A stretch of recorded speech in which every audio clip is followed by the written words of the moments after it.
Tonight's event is produced in partnership with University College London's EGA Institute for Women's Health, with sponsorship from Cooper Surgical, and PET are extremely grateful to them for their support.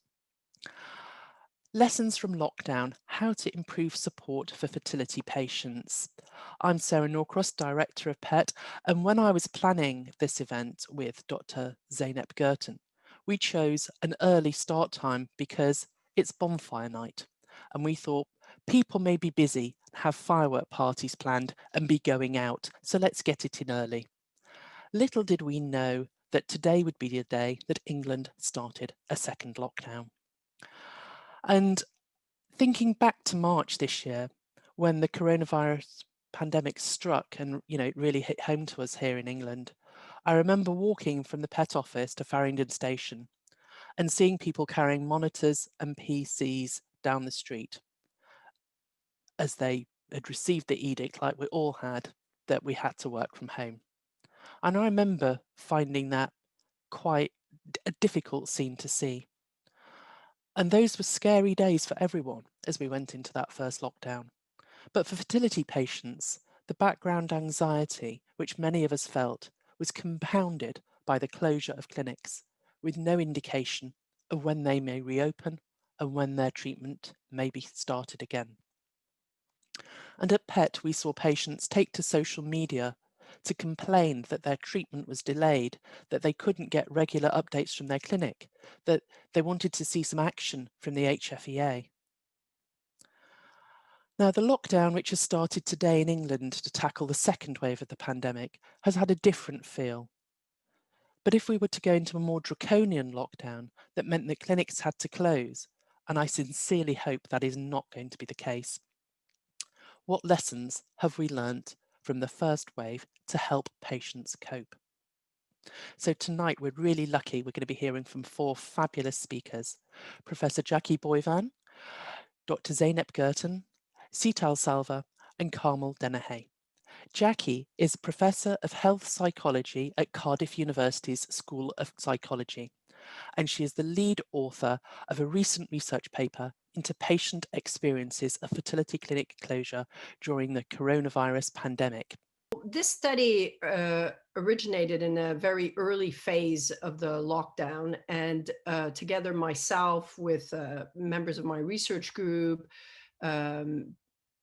people from the patient support group Fertility Network UK, and also from the British Fertility Society and the British Infertility Counsellors Associations, all together conceived of the study. And these are the colleagues that you see here.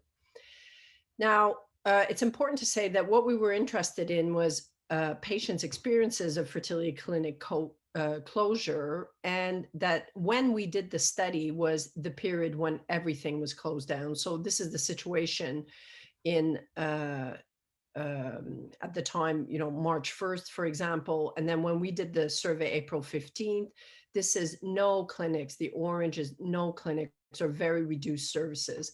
And you can see that in the UK, nothing was happening by way of fertility treatment. So the rapid response was precisely when people were trying to cope with this experience of closure. Now, what we were interested in was to understand how people were seeing the closure, how they were coping with the closure, and how the closure was affecting their lives.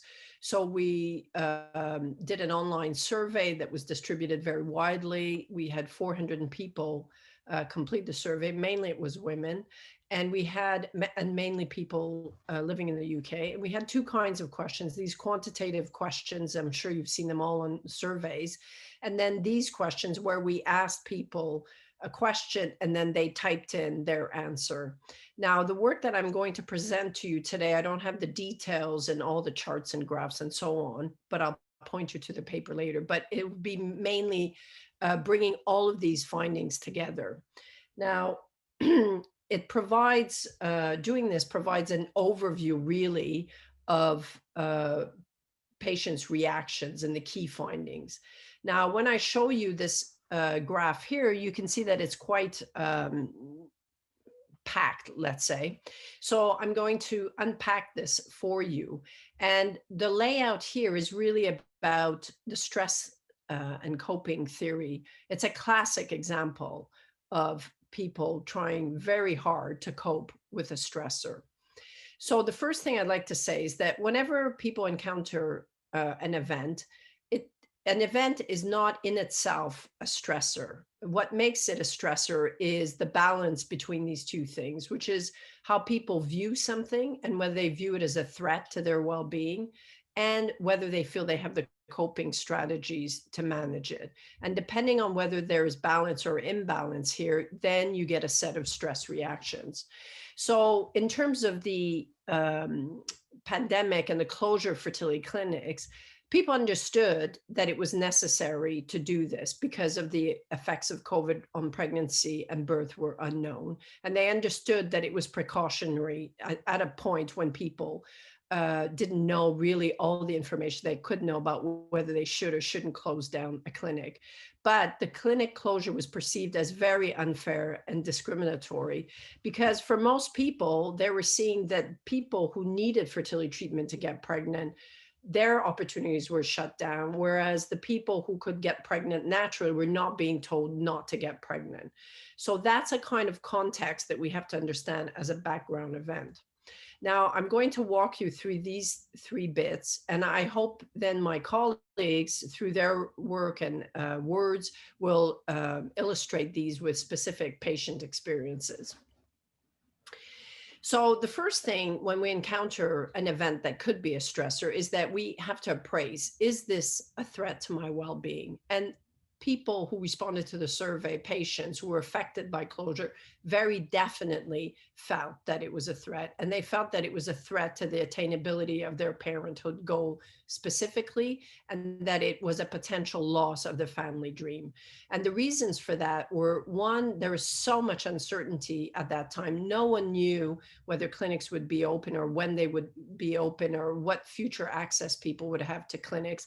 And no one knew whether the period of delay would actually influence the chance of success with treatment. The other thing is that this event occurred for people who already had many pre-existing hardships due to their fertility. So one, many people had waited a long time to have treatment. This was denied to them. Second, many people had unsuccessful previous treatments, or they had a history of miscarriage, or all sorts of other hardships. And this knock was just a knock on top of many others. And so that also intensified their perceptions of threat. And then, of course, there are some people who also had psychological vulnerabilities, maybe as a result of these hardships, but for many other reasons. And so all of this together made people feel that this was very much a threatening situation. Now, what people told us about how they were coping with it, well, the majority of people said that it was manageable. It was extremely taxing on their coping, but they could manage. And the reason, what they offered as to how they coped were two basic approaches. One is they used the strategies that we know people use when it's an uncertain situation. When you don't really know what you can do, when you can't control the situation, which is precisely how people felt, then the only thing you can control is the way that you see. So the way you think about something, you try to see the positives, or you try to focus on mindfulness or many other thought management strategies. And many people did what they could control, which was trying to mentally and physically get ready for their next treatment, or seeking information to get to understand what was happening.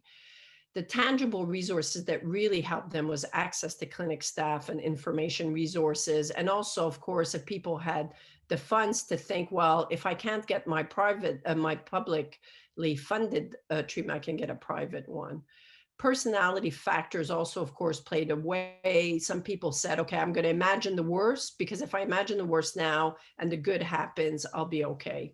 And then finally, for many people, the way to cope with this was to strengthen their social network with their, relationship with their partner, other people in a similar situation, other groups, and so on. These were the ways that people coped, and they used all these different strategies, but they also engaged in all of them at different levels because people needed different amounts of these strategies. Now, in terms of when people experience stress reactions, people don't necessarily just experience stress reactions when there's a threat. It's more when the threat exceeds their capacity to cope with it. And for most people, it was taxing, but they were just there, right? But remember, we're at the peak of the pandemic. We don't know after a chronic period how this would have been. And Zeynep will tell us about that perhaps. But about 10 to 12% of people, this was just overwhelming and really very, very difficult to cope. Now, the stress reactions, as you probably know from your own experiences, could be very varied. So you could have psychological responses, feelings of stress, worry, feelings of loss of hope and regret. And for many people who felt that this was discrimination because people could conceive naturally, did not have to face were not prevented from conceiving, also anger and resentment. You could have physiological responses. People reported tension, nausea, all kinds of things that were happening in their body. And of course, there were many behavioral responses like a lack of sleep, an inability to concentrate, a lot of crying. For a lot of people who were not able to cope, all of these, they were coping with all of these reactions. So in terms of what we understand about stress and coping theory, this was a classic example of a significant and major stressor for people. Now, if we understand this as a major stressor, we have to look at what we can do about it. So it seemed clear from all the responses and the data that we had that clinics and all the stakeholders involved in fertility care, the government, professional societies, support groups, clinics, etc., need to develop communication strategies that are optimized for the reduction of uncertainty. The future remains uncertain.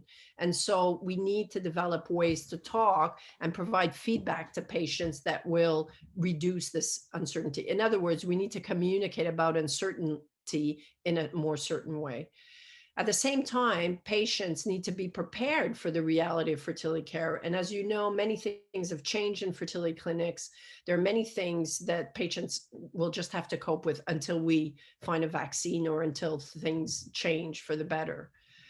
And we also saw across all the responses a very diverse way of coping and managing. And what seemed very clear is that we need to match the kind of support that we give people with the kind of need. And we saw everything from people who were just needed some basic psychoeducation to people who needed more formal forms of support like counseling to people who were feeling suicidal and probably needed to have very immediate attention, if you will.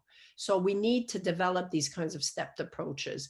And finally, there are all kinds of international consortia that have developed as a result of COVID around fertility issues, but none of them, to my knowledge, include psychological output. When this is such a clearly devastating situation for patients, we really need to make sure there's psychological input. Now, I've had to go very quickly through this talk, but here's my email if people want more information. And this is the DOI for the paper, but if you email me, I can also send it to you. And I'd like to express some very deep and heartfelt thanks to patients who completed a survey at a time that was really distressing for them. And of course, if they also want to get in touch to find out more about this paper, then please do so. So our next speaker is Dr. Zeynep Gurtin. Zeynep is a lecturer in women's health at University College London's EGA Institute for Women's Health, and she's a research associate at the University of Cambridge's Reproductive Sociology Research Group. And Zeynep has also carried out research on patients' experiences during the pandemic. And it was a result of a conversation with Zeynep that led to this event. So over to you now, Zeynep. So as Sarah mentioned, I've also been part of a research project for the last 6 months looking at patients' experiences of fertility treatment delays and disruptions due to COVID-19. And that's been as part of a very exciting multidisciplinary collaborative team that's included clinicians, psychologists, counsellors at the reproductive medicine unit at UCLH, and myself and Professor Joyce Harper from the Institute for Women's Health. So I'm reporting on some of the research that we've been doing together. And I'm just going to provide you with a little bit of context about that research and then talk about some of our main results and key findings. But really, I want to spend the majority of my time representing to you some of the key patient voices in terms of what patients felt clinics needed to learn from the experience of that first lockdown, and sort of end with few, I think, quite applicable recommendations for clinics in how they could treat patients better in times of uncertainty and the slight sort of difficulties and disruptions we've experienced. In terms of the timeline, as Jacky mentioned during her talk, it was 11th of March that the COVID pandemic started, and then quite soon after, ESHRE and ASRM issued their guidelines. And at the very start of April, clinics started to close right throughout Europe and in the UK. And really that very early period was when Jacky and her team conducted their study. I believe their survey was live from 9th to the 21st of April. And then that initial lockdown of clinics, I think, lasted a bit shorter than many people had anticipated. And by 1st of May, the HFEA had already written to clinics telling them that they could apply to reopen, although of course we know that reopening process took longer and was a sort of a more staggered process for some of the clinics. But our online questionnaire was live between the 19th of June and 19th of May and 30th of June for 6 weeks. So we are sort of catching people at a slightly later point in time when many of them have been waiting, and many of them have been hearing that clinics are reopening, but not necessarily their own clinics. So it's a slightly different snapshot in time that we've captured. So our research aims were really to understand how patients have been impacted, what their feelings are, how the treatment delays have impacted patients' relationships with their partners, and really looking closely at what were their support needs and experiences, and to deduce from that how clinics can best support patients in times of uncertainty and disruption. So it was an anonymous mixed methods online questionnaire. So we also had a range of quantitative and qualitative items, as Jacky mentioned for her questionnaire as well. And it was open to all patients over the age of 18 who felt their fertility treatment had been impacted by COVID. Our recruitment was via the media, social media, and other relevant organizations and mailing lists. We had 501 completed responses from 709 people that clicked, which is just over a 70% completion rate, which for a detailed questionnaire, which took people about, on average, 35 minutes to complete, is a really high completion rate. And I think that says something about how invested the patients themselves were about expressing their views about this situation. Unfortunately, very few non-female respondents. We had 6 male and 1 non-binary respondent.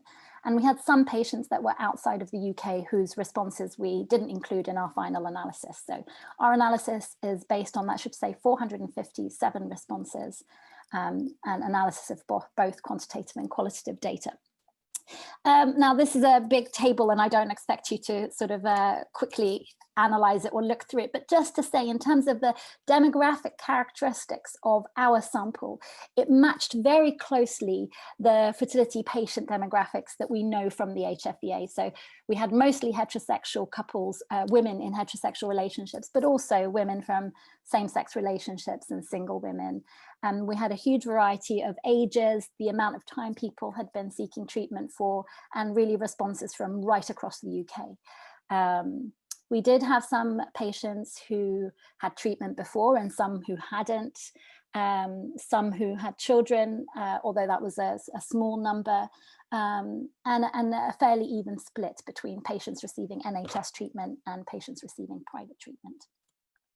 Now, some of our main findings included these very intense feelings of powerlessness, frustration and anxiety and nervousness that, that patients responded. And really, you know, the intensity of those feelings were very evident from the qualitative responses. And there was a significant degree of helplessness and hopelessness that patients reported. There was, among our respondents, a very strong desire to resume treatment.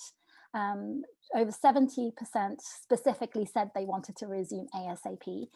And they said that the desire to restart treatment outweighed any concerns they had about contracting the virus, or any concerns they might have about, you know, being out and about when the virus was ongoing.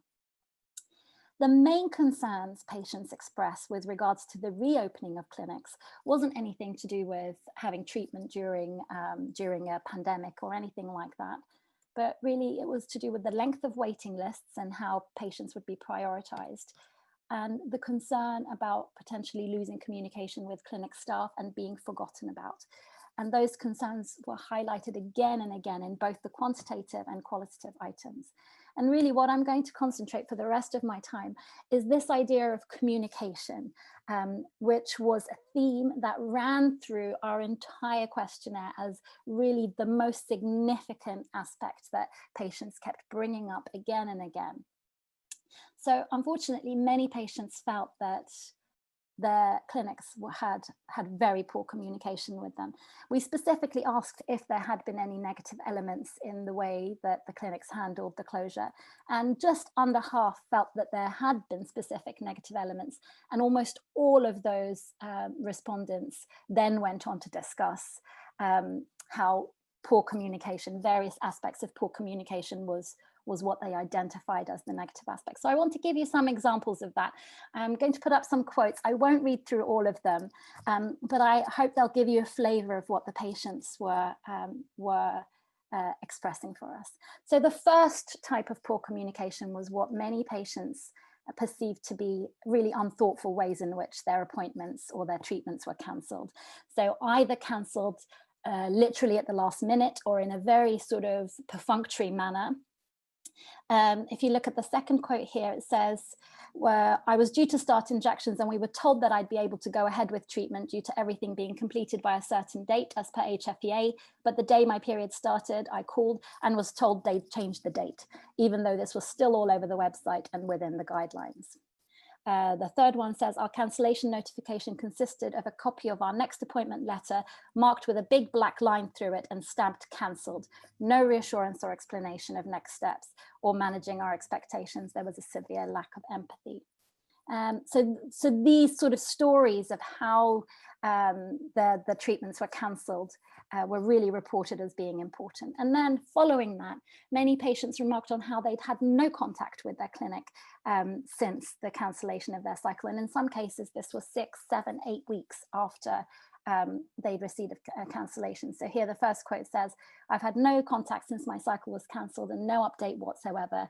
It's been 6 weeks since they updated information on their website. I feel really let down.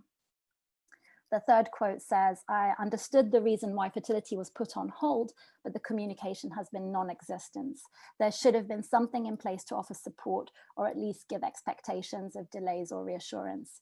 And then the last quote here, which I also found quite shocking, I'm surprised by how little communication there's been. In fact, the only communication I had from the clinic has been to ask for storage payment for my embryos, which was a bit shocking to me. So these aspects of poor communication were interpreted by patients as lacking understanding and empathy of what patients were going through. As you can see there in the first quote, this patient says, I feel like I've been treated like a nobody and just a name on a list. The second person says, we had no communication, and when we called to ask for an update, we were made to feel like we were a pain.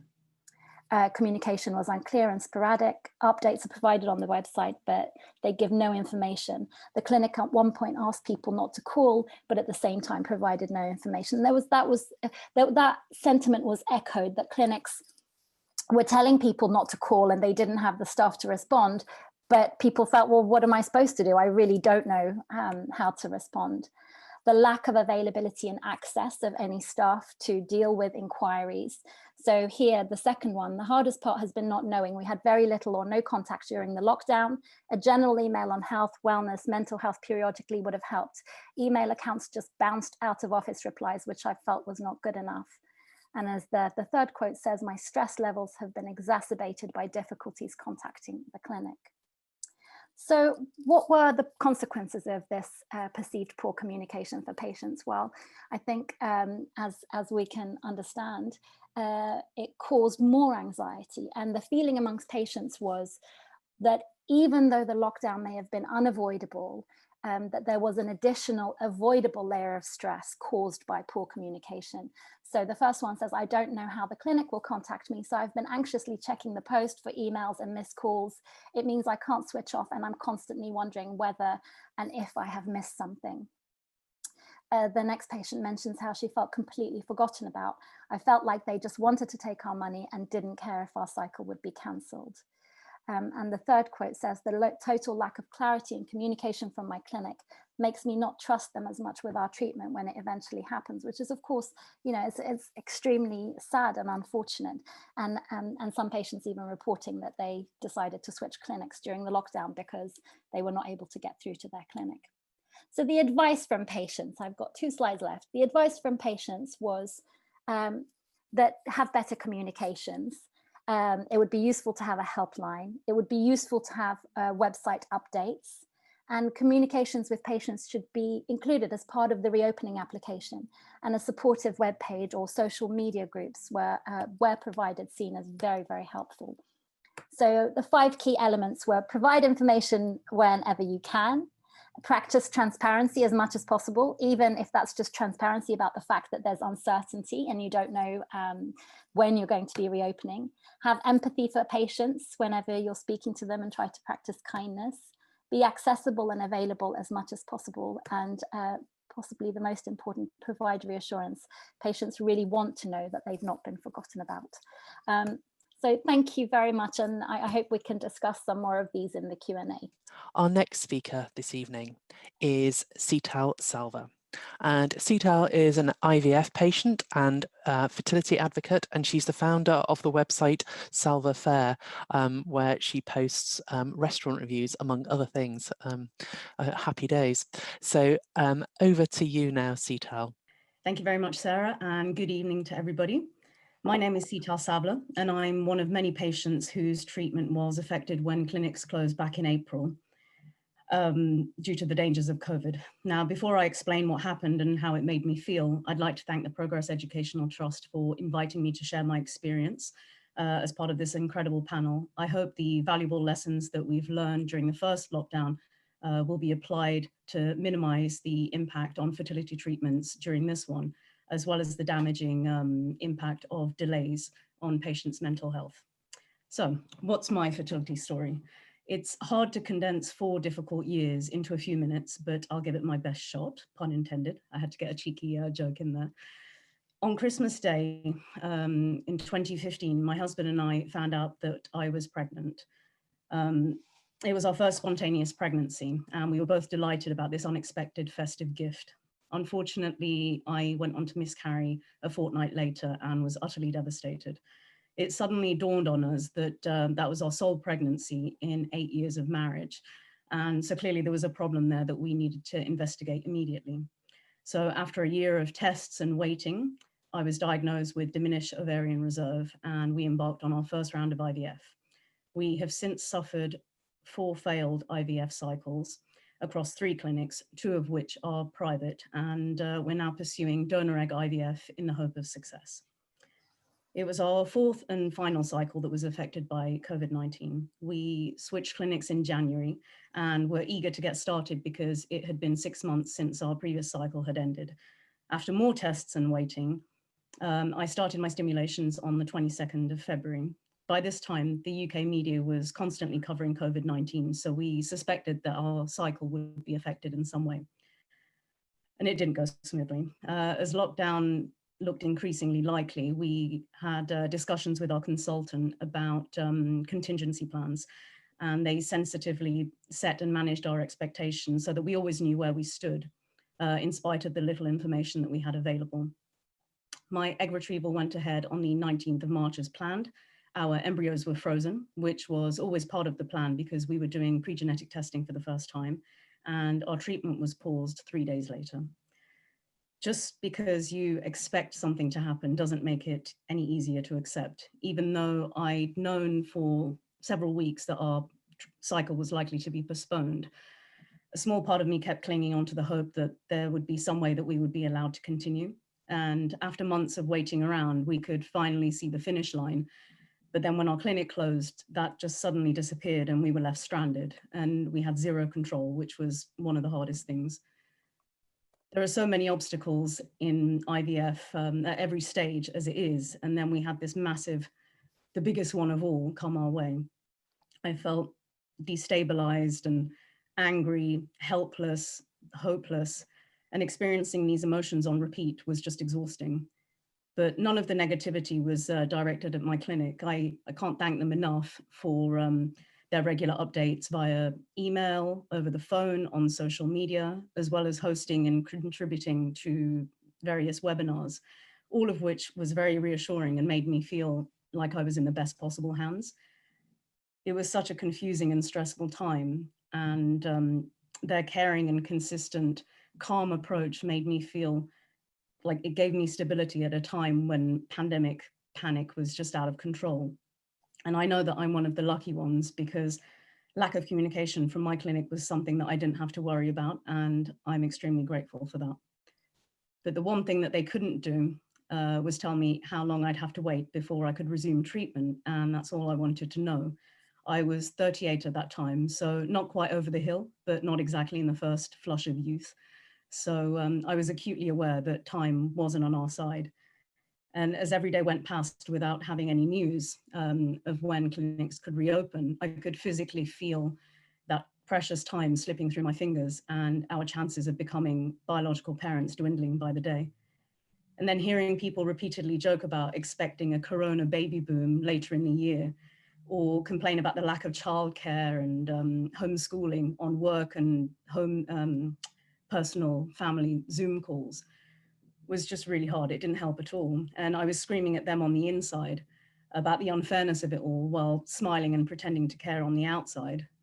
It just amazes me and enrages me that so many people can conceive naturally for free, whether they want to or not. And my womb remains empty despite all the thousands of pounds that we've spent on fertility treatment. But I didn't really have time to dwell on our bad luck because we had some other major life changes happening at that time, which pulled our focus away from IVF. We had just sold our flat shortly after lockdown, and we, along with the new owners, were keen to transition as quickly as possible before any further complications arose. We therefore had a week to move out of our home of 10 years and get creative because rubbish tips, charity shops and storage facilities were all closed at that time. Thankfully, we weren't moving very far. So our evenings were spent packing, loading and unloading the car and unpacking. And then by the end of that week, we were just absolutely shattered and emotionally depleted. Another challenge was that I was moving in with my in-laws, which is something that I'm still adjusting to 7 months later. But these distractions, albeit very stressful, prevented my brain from going into overdrive about our postponed cycle. And without them, I would have just driven myself crazy, I think, fixating on my fertility woes and just being angry at the world in general. As it was, I just felt numb at that point. However, the emotions that I'd pushed to the side to focus on the move resurfaced when I started speaking to the media about our IVF experience during lockdown. So over the course of a few weeks, I was interviewed by the BBC for Women's Hour, BBC Asian Network, London News, and their 100 Women series, as well as Channel 5 News, The Guardian, iNews, Huffington Post, and my Making You Uncomfortable podcast. And then also co-writing a piece with my husband about his side of our infertility story for the Metro. So retelling the story made me relive it and reconnect with the fear, that crushing disappointment, the grief, the anger, and the anxiety that we mentioned earlier. it made me feel like an even bigger failure than I usually do, because none of this would be happening if my body could just do what nature intended. And I felt very overwhelmed at that time. I took some time out to process everything by working out, eating well, meditating, going for long walks. And then I was lucky enough to have a week-long break in Rye as well at that point where we had the heat wave. So the weather was fantastic. In the end, our cycle was only delayed by a month. When the HFEA authorized clinics to apply to reopen on 11th May, I was obsessively refreshing the website to check if ours appeared on the list.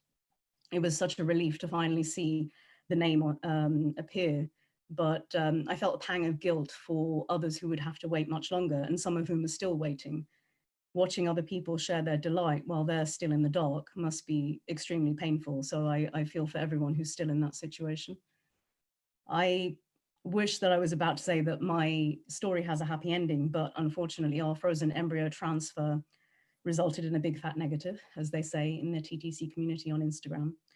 Hearing our consultant say the two words that no fertility patient wants to hear at the end of the 2-week wait was just heartbreaking. And after all the uncertainty and the extra challenges, some good news at long last would have been very welcome. Our consultant kindly scheduled a post-cycle debrief over the phone the following day, and that meant that we could start coming to terms with yet another failure, instead of waiting around for weeks and keep wondering about what went wrong.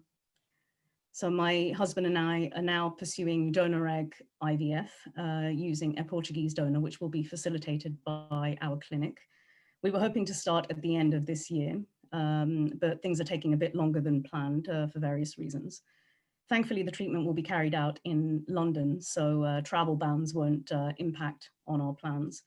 But being back in limbo land is dampening our excitement, and holding on to those last shreds of hope is a daily battle, especially with another lockdown starting today, and then the incessant doom and gloom in the news and on social media.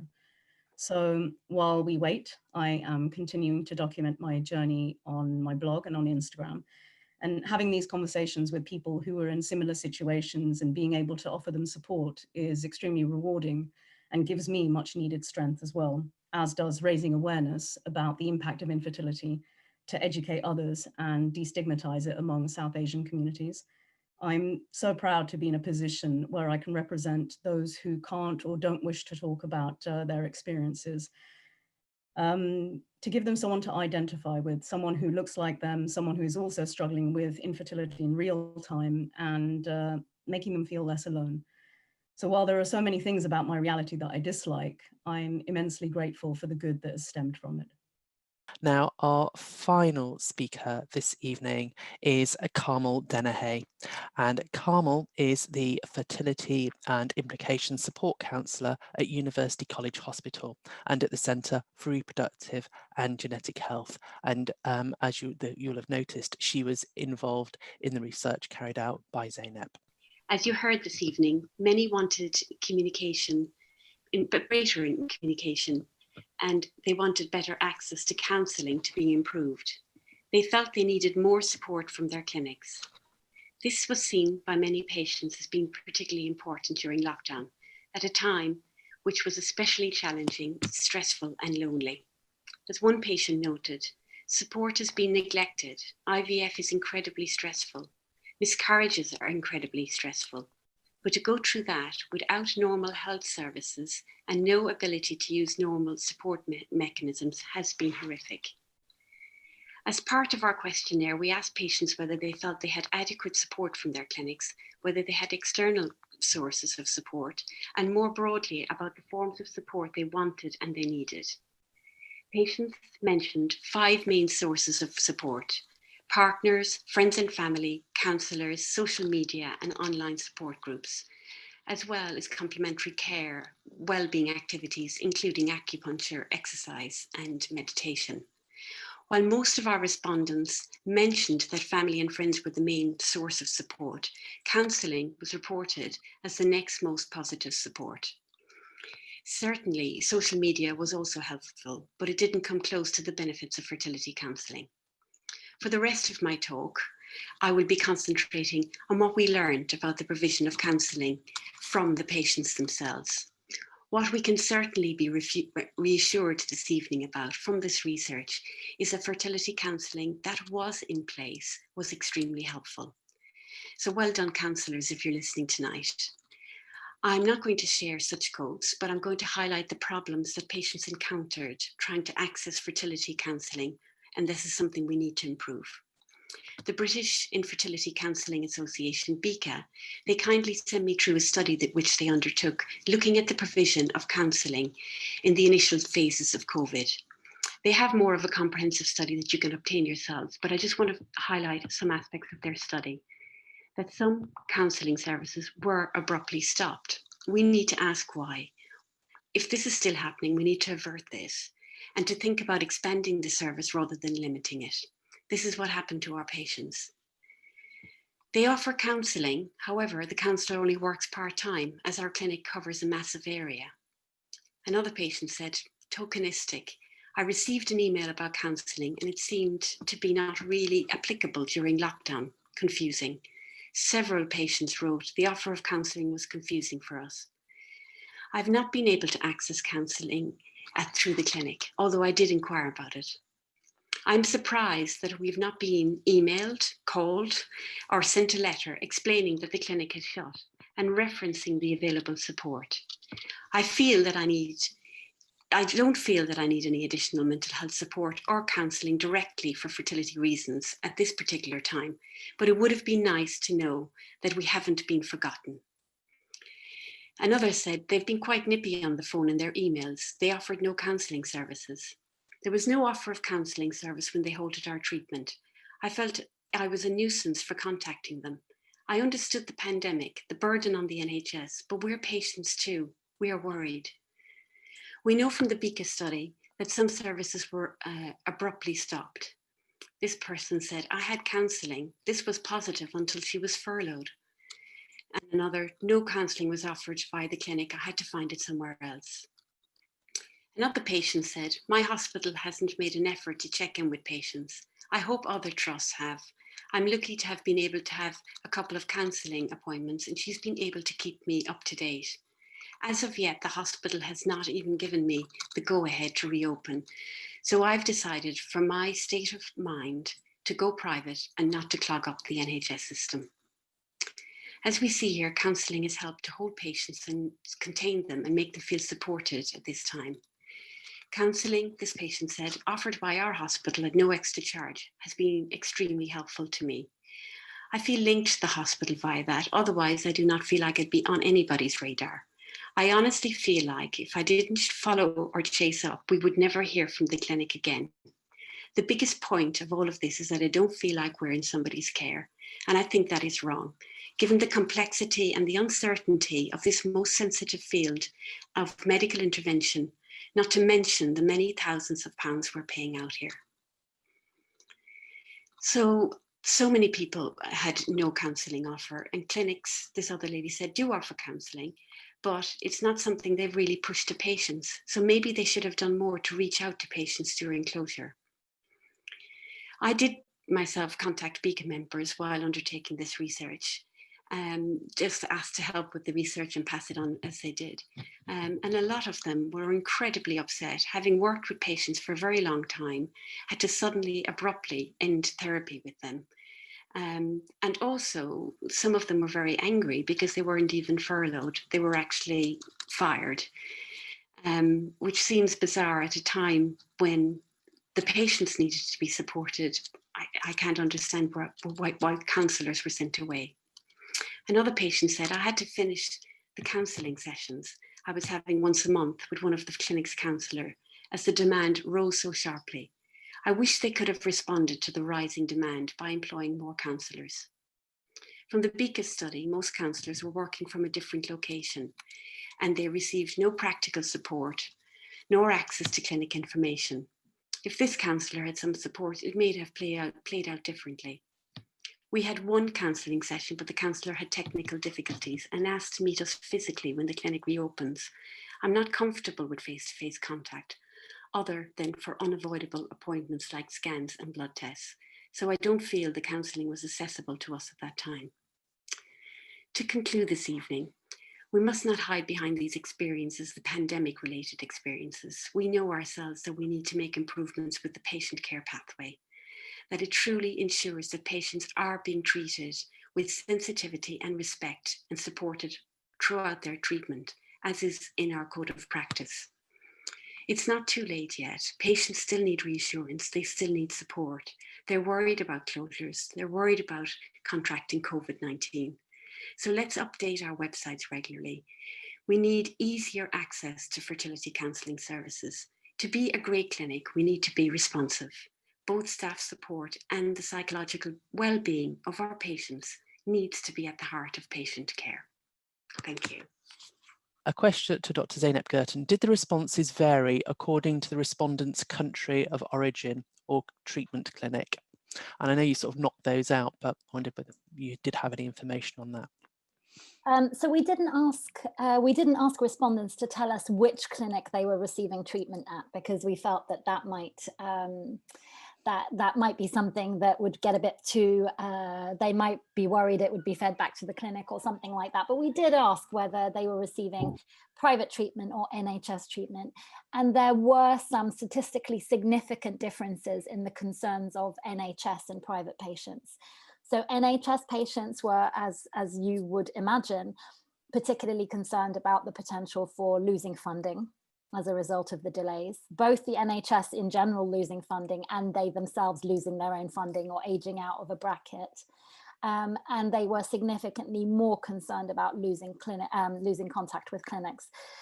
I think most people's experience was that NHS patients couldn't get through to clinics because the staff there were redeployed, whereas with private clinics, they mostly couldn't get through to anybody because staff were furloughed, but there was still more opportunity to be in touch. And I think, you know, it's good to know that at least Seetal's experience wasn't exacerbated by also poor communication. One of the significantly higher concerns from our patients in private clinics was that they felt there was great uncertainty about what would happen if they started treatment and then either had COVID symptoms or were in contact with somebody who tested positive, and they didn't know whether that would mean they'd lose the money they spent on their cycle, whether they'd have to self-isolate.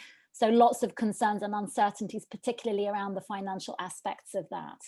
And in terms of country of origin, we only analysed respondents who were based in the UK, because we tried to sort of keep confounding variables to a minimum. But thank you for that question.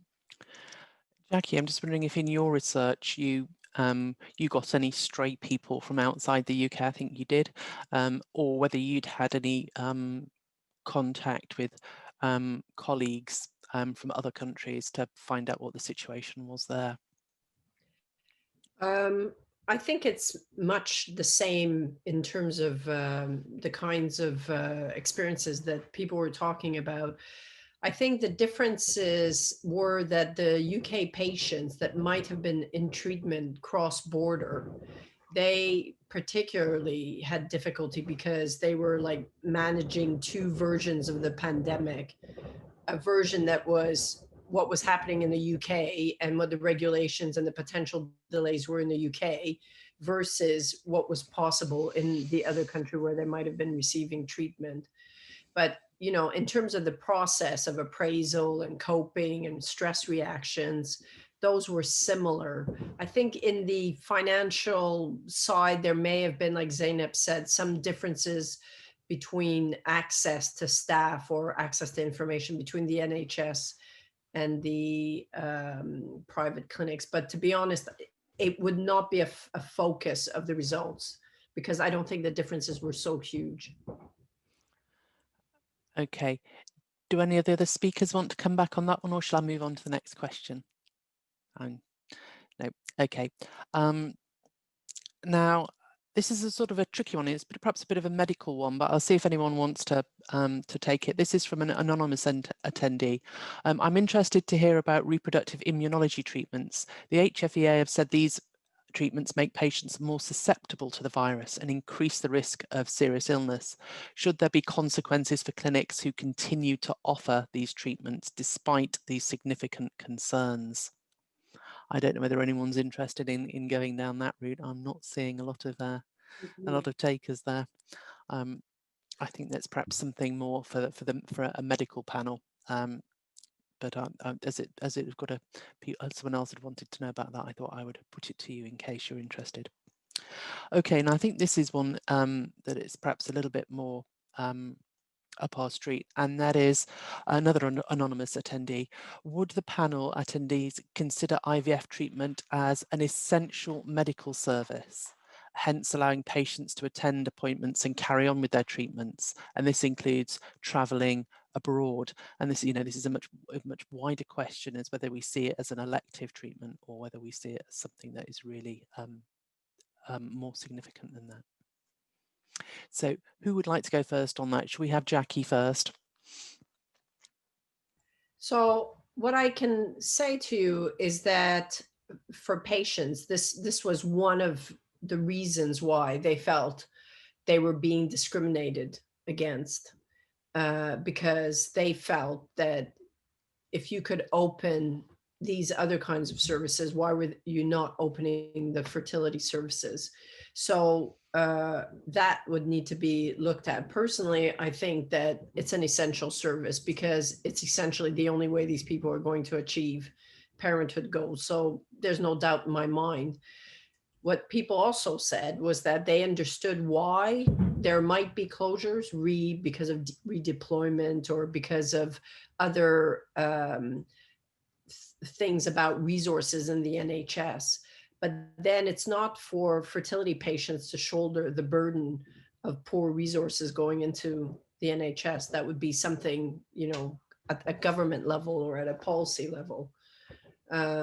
So that would be my view, but it was definitely something that emerged in the narratives of people. And Seetal, do you have an opinion on whether it should be viewed as an essential service? I agree with Jacky as well, because in my case, I wouldn't be able to even have a chance of becoming a parent if it wasn't for IVF and other donor egg IVF as well. Yeah, but I understand that it's a controversial topic, and some people will say that you don't have to be a parent and it's a choice, but I don't feel that it is a choice because it's the situation that I find myself in. Yeah. Do any of the panelists want to come in on this, Carmel? I would just add, it's a straight yes for me. I do think it's an essential service, and I very much hope that there won't be any clinic closures. So there's no question about it for me that it is essential. Thanks for that. Jacky, you want to come back, or are you just waving? Yeah, I just, there was one thing that I did want to bring up that was very apparent as well in the feelings of discrimination, which was, why were the clinics closing and why were people who could conceive naturally not giving advice to stop trying to conceive? And I think it's important to address that, because only to say that clinics have a legal obligation regarding the welfare of the child. And in this period of uncertainty where they did not know how COVID might affect the baby or the baby's health, then they have a duty of care in that way that doesn't exist when you're not a collaborator to the person's project to have a child. And that's why the clinics had to act in the way that they did. But they obviously tried to reduce and be as quick as possible in their decision making to reopen. But that's the legal side of things. Yeah, I suppose absolutely. There's that principle of do no harm here, isn't there, for doctors and medical staff? And when there was such uncertainty and not knowing the impact on the baby, or in fact the mother, because women who were in their third trimester were advised to shield or take special precautions. I think now I'll probably get misremembering. It's really, it was quite a difficult one. Zeynep, I saw your hand go back up. Yeah, I mean, just echoing what everybody was saying, it was quite interesting that we had a lot of the respondents engage in that discussion of, is this essential? Is this emergency?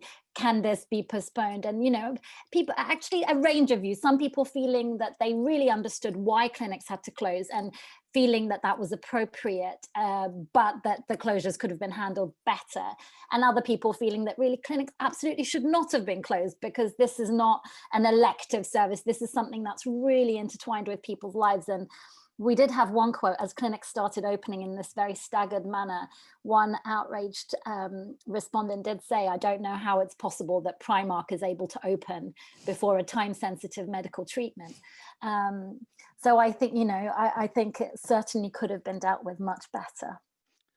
And to make a slightly political and rather cynical comment is, you know, private fertility clinics also contribute to the economy. So they're just as important in some ways to the government as Primark in terms of Yeah, generating but so do income. babies in the long term. Absolutely. Yep. Yeah. Right. Shall we move on to the next question? Because I think we could probably go on about that one all night. So this is from Debbie Howe, and I'd be interested to know if any positive comments were sought, recorded or requested with regard to patient engagement support during this unprecedented time. Well, Seetal, we've heard about your, you know, positive experience. Jacky, were people having positive experiences when you did your research? Yeah, we specifically asked about that because sometimes in times of crisis, we tend to think about the dangers only and not the opportunities or the positives. So we specifically asked about that. And, you know, many people said, I can't think of a single positive thing, but I would say that equally, probably about half the sample, and remember, we were in the acute phase, about half the sample could come up with positive things. And there would be things like, it gives me a chance to grieve my loss, it gives me a chance this, and so on. In regards to specifically about clinics, actually, most people had a lot of positive things to say about their clinics. Zeynep is absolutely right that communication was the problem, and that's why that was one of the focal things in the conclusions. And I guess we just didn't know, what do we do when we don't know what the answer is and we can't predict the future, and we can't, and that it was almost like a kind of paralysis. But many examples of good practice in clinics, webinars. Seetal mentioned the webinars were really popular, social media, emails, and so on. So there were also many good examples of good practice, I would say, too. Zeynep, do you want to come in on this? Yeah, we did seek out information on, you know, the positive aspects.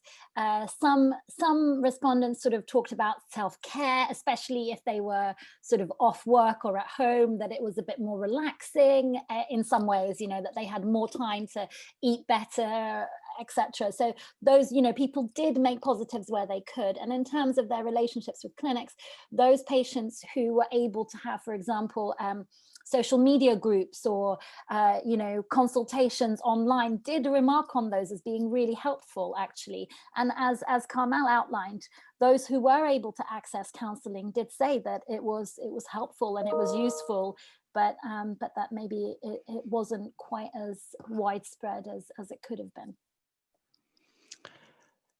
Carmel, do you want to come in, or? Yes, there was a lot of positive. That's why I deliberately didn't include them, because the counselling, at least it was very reassuring to know, because at that stage of the study, they were very, very angry and they still didn't know.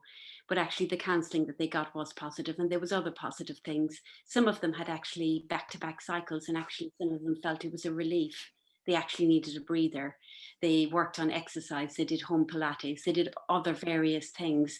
They engaged with their partners more. So there was a lot of positive things. The glass was half full and half empty at the same time. Yeah, and that leads into this question, and perhaps, well, we'll go with you first on this one, Carmel, but it's for all the speakers. This is from Olivia Marshall. Do you think that online counselling can be effective during this unprecedented time, or will it always be of limited use? She says, I've seen research from abortion care that shows it can be popular and effective, but also research from antenatal care, which showed patients were very disappointed with the online support. So I think it was incredibly positive. I think there was a bit of tweaking. We had to adapt to something like Zoom or Microsoft Teams and various other different ways of connecting with a patient. I think from my experience, I think they were just happy to be contacted. They were happy to have someone at the other end of a phone. And I think virtually, remotely, it actually worked well. Yeah. I had more access at my trust. I was given a trust mobile, a trust computer if I wanted to. I'd access to patient notes. So for me, I think I offered a better service because they had a mobile number for me for the first time in 10 years of being in the department. And I was able to say between the sessions, text me if you want more appointments. So I was able to offer more. And although there wasn't that many that did that, but the ones that did that needed it, they got, I think they got more support. Yeah. Do Zeynep and Jacky want to come in on this? Nope. Seetal, did you have any online counselling, and did you find it? Sorry, I was putting my hand up, but I thought Zeynep was going first to say something.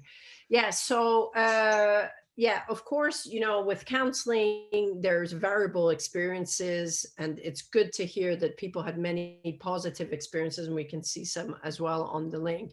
The one thing I would caution is that counseling is not the only way to support patients. And I think it's really important to say that, because actually very few people take up counseling. And so that means that there's a significant proportion that if to get any kind of support from the clinic, they have to access it in different other ways.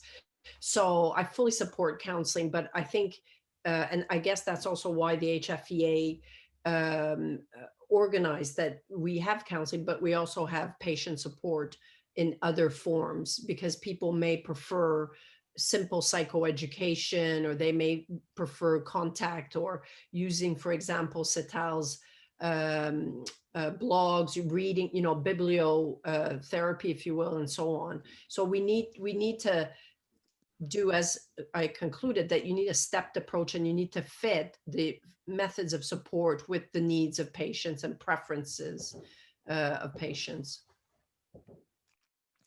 I will just come in very quickly on that and just say that absolutely, we also had people report that they used other online networks like Mumsnet or other fertility support groups. But as Seetal sort of alluded to briefly in her talk, those groups, which generally were seen as very supportive and helpful, became a little bit stressful when people's clinics started opening at different times. And when some people were able to start treatment and others still couldn't, or some people sort of learned that they were on a priority list and others weren't. So suddenly, as there was differentiation within the group, that could cause more stress. Yeah, that's I found that as well.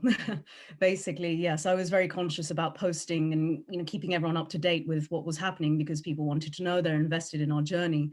But then saying, well, you know, I'm over the moon and my clinic's opened and I can start or resume treatment in 2 weeks' time, knowing that other people were still waiting and frustrated and angry, and it's a fine balance. Yeah. So to go back to Sarah's question about counseling, I have previously had therapy after our 3rd cycle failed, and I found that to be very helpful. It wasn't online. This was back in the day when we could meet face to face in a small room. And yes, it did help a lot. And nowadays, because I'm speaking so openly on social media, just having those conversations, the direct messages that people send to me, give me hope and help a lot, actually. And I'm lucky to have a fantastic support network on both sides, my family, my husband's family, and friends. Great. Okay, so I'm just trying to, there's lots of comments rather than questions, and lots of really nice messages to you all of support. So I'm just trying to find one that is actually a question. I think there's one from an anonymous attendee saying, you know, that it's very disappointing that some clinics consider that offering a decent counselling service is optional. And I think we could perhaps including that from Zeynep and Jacky's presentations, a decent comms strategy in terms of communicating with patients is optional. What do the panel consider could be done to address this over, you know, particularly given that the sort of HFEA have got this drive on, you know, focusing on patient support. So who wants to tackle that one first? I might pick on well, Jacky's not muted, so I'm going to go with you first, Jacky. So so what is the question exactly about? It's about what forms, it's about really, I think, what can be done. You know, it's clear from your research and from Zeynep's, and I apologise if you can all hear fireworks. My neighbours have lit their rockets. That what can be done to improve things for patients, and who's responsible for doing that? Should the HFEA should they have been, and should they continue to perhaps to put out strong messages? So I thought maybe it was direct to a particular type of problem. So, I mean, I personally think there are two main areas. One is the information, and that's very clear. Communication and information provision, that side of thing has to be improved. And I don't think that any one group can do it. I think really you need co-production for these sorts of things, and the information has to be held in particular place. So it's not everybody needs to be involved. The HFEA, the regulators, the professional societies, the patient groups, the patient themselves. Because in these times, fast moving times, you need people to address what are the needs at that particular time. But aside from the information, I'm sure Zeynep will be more specific about that, is the psychosocial resources. I don't think that we have a stepped approach now. And I don't think that we give sufficient resources to staff who will manage a lot of these psychosocial things in the early stages. So I think those two strands have to be developed. And I think they have to be developed with lots of stakeholders and not just, one person thinking, oh, this is what we should do.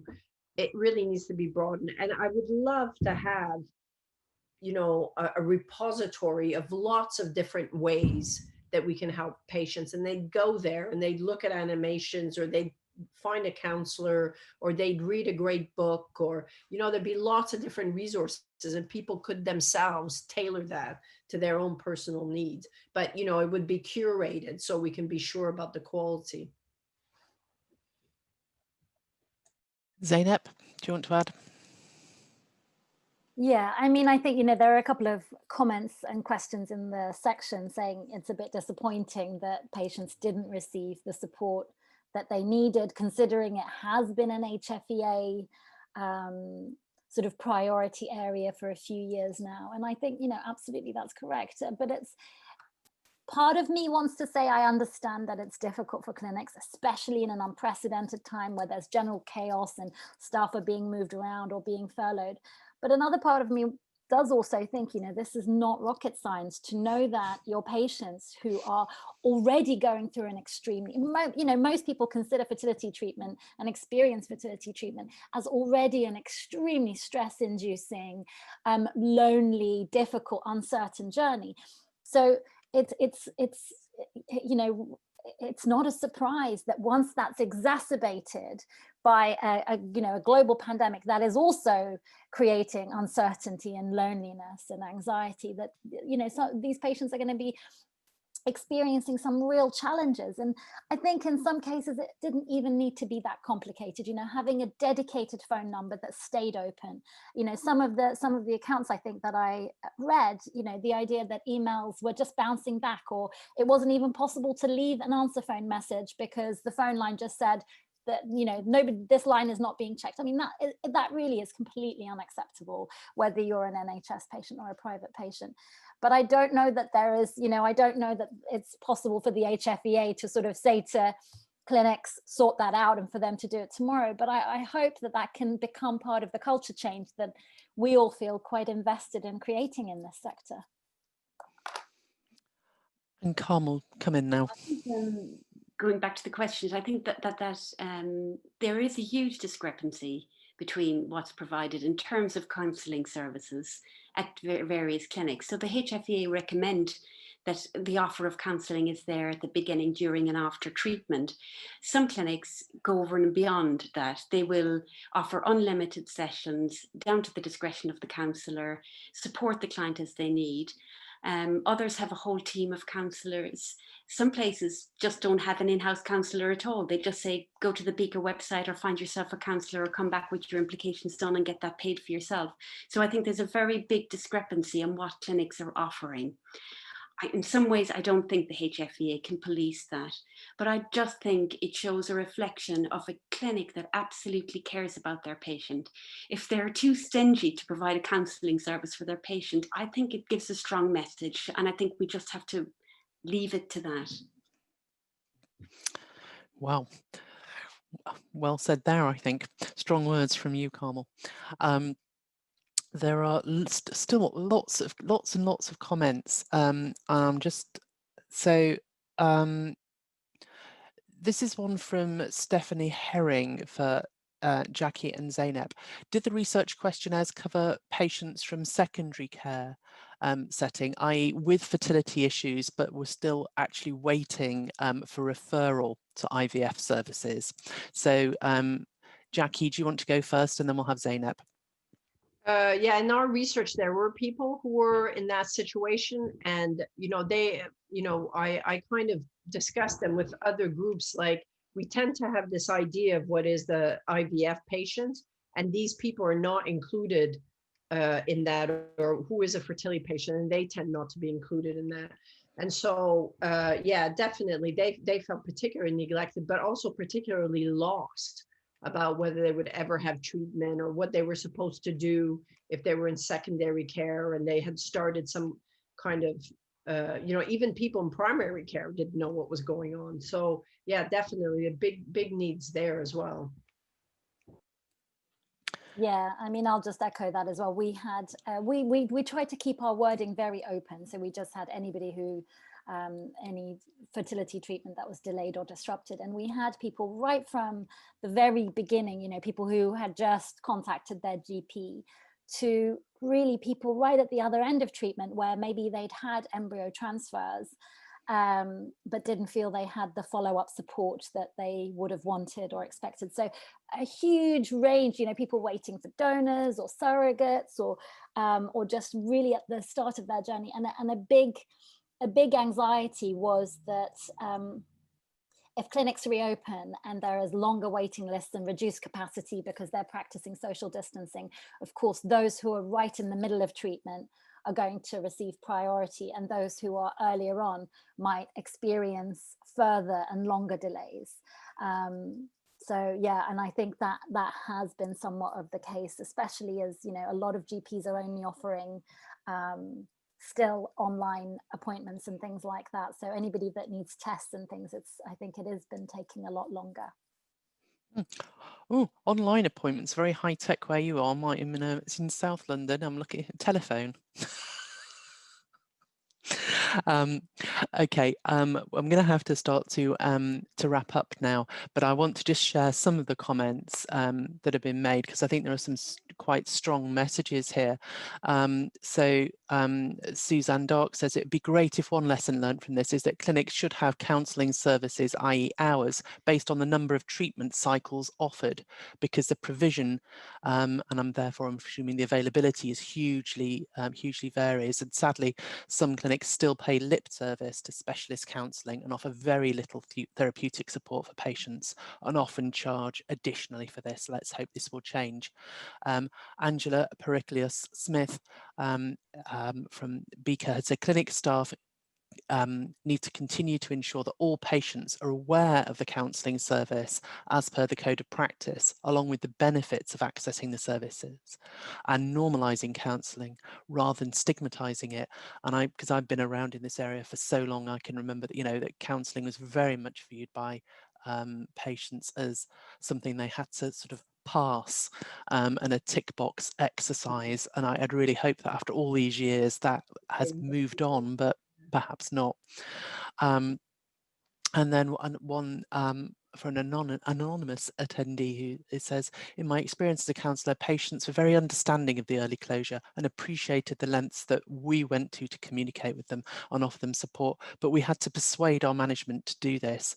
What you've all said tonight has given me the strength to continue with this in the future, and so thank you for the evidence.